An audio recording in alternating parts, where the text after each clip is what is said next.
এজন্য বিশ্বনবী বলতেন আসাদুহুম ফি আমরিল্লাহি ওমর, আমার দিনের ব্যাপারে সবচেয়ে কঠোর ওমর। বিশ্বনবী বলতেন আমার পরে কোনো নবী নাই, কোনো রাসূল নাই, তবে আমার পরে যদি কেউ নবী হতো আমার ওমর নবী হয়ে যেত। লা নবিয়্যা বা'দি ওয়ালা রাসূল, আমার পরে রাসূল নাই, কোনো নবী নাই, তবে লাউ কানা বা'দি নবিয়্যুন লাকানা ওমর।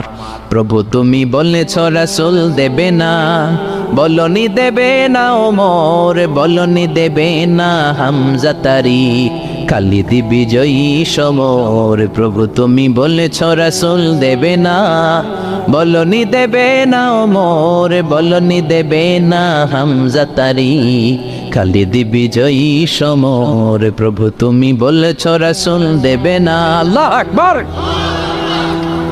মদিনায় যত মুনাফিক ছিল জমের মতো ভয় পাইতো সাইয়েদনা ওমরকে। শয়তানদের লিডার ইবলিসও ভয় পেত ওমরকে। বিশ্বনবী বলেন ওয়াল্লাযী নাফসি বিয়াদিহি, ওমর ওই সত্তার কসম যেই সত্তার হাতে আমার আত্মা, মা লাকিয়াকা শাইতানু সালিকান ফাজ্জান ইল্লা সালাকা ফাজ্জান গায়রা ফাজ্জিক। ওরে ওমর, শয়তান যদি তোমারে কোনো রাস্তায় দেখে, ইবলিস যদি তোমারে কোনো রাস্তা দিয়ে হাঁটতে দেখে, ইবলিস ওই রাস্তা রেখে দিয়ে অন্য রাস্তা দিয়ে হাঁটে। ইবলিসও সাইয়েদনা ওমর ফারুককে দেখলে, এই রাস্তা দিয়ে দেখলে ওর বাপের কি জীবনে এই রাস্তা দিয়ে হাঁটবেন, এই রাস্তা থুইয়া ওই আরেক রাস্তা ধরবে, চিল্লায় পড়েন আল্লাহু আকবার। কাফেররা ভয় পেত, মুনাফিকরা ভয় পেত, শয়তান ভয় পেত, এমনকি বিশ্বনবীর বিবিরাও ভয় পেত। সুবহানাল্লাহ পড়েন।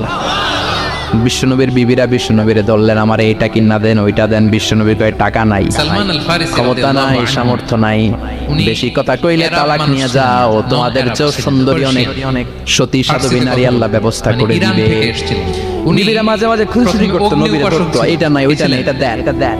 একবার সব বিবিরা টাইট করে ধরছে, ও নবী আয়েশার ঘরে যেদিন থাকেন সাহাবারা বেশি হাদিয়া পাঠায় কেন, আমাদের ঘরে যেদিন থাকেন পাঠায় না কেন? এই ধর্মে বিশ্বাস। কালকে জুমার নামাজের পরে ঘোষণা দিবেন সবার ঘরে সমান সমান হাদিয়া।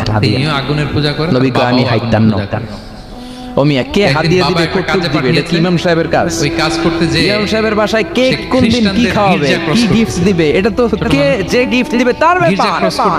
বিশ্বনবী বললেন আবু বকরকে সবাই ভালোবাসে, তাই আবু বকরের মেয়ের ঘরে যেদিন আমার ডেট পরে থাকার সময় ওই দিন হয়তো বেশি হাদিয়া পাঠায়, তোমাদের ঘরে পাঠায় না, আমার বলার কোনো সুযোগ। বিবিরা কয় না আপনারে বলতেই হবে। নবী কয় আমি পারবো না, বিবিরা কয় পারবেন। ইন দ্য মিন টাইম দরজার পার থেকে কে যেন সালাম দিল, আসসালামু আলাইকুম ওয়া রাহমাতুল্লাহ। বিশ্বনবী বললেন ওয়ালাইকুম আসসালাম। বিশ্বনবী বুঝতে পারলেন সালামটা আমার ওমরের সালাম। ওরা যেভাবে গডের কাছে চায়, বিশ্বনবী সালামের উত্তর দিয়ে বিবিদের দিকে তাকায় দেখে একটা বিবি আর সামনে নাই, সব উদাও, যদি ওকে না ভ্যানিশ হয়ে গেছে, প্রভাবিত হয়ে সুবহানাল্লাহ পড়বেন না? ঝগড়া তর্ক বিতর্ক শেষে এই জন্য ওমরকে শয়তানও ভয় পেত।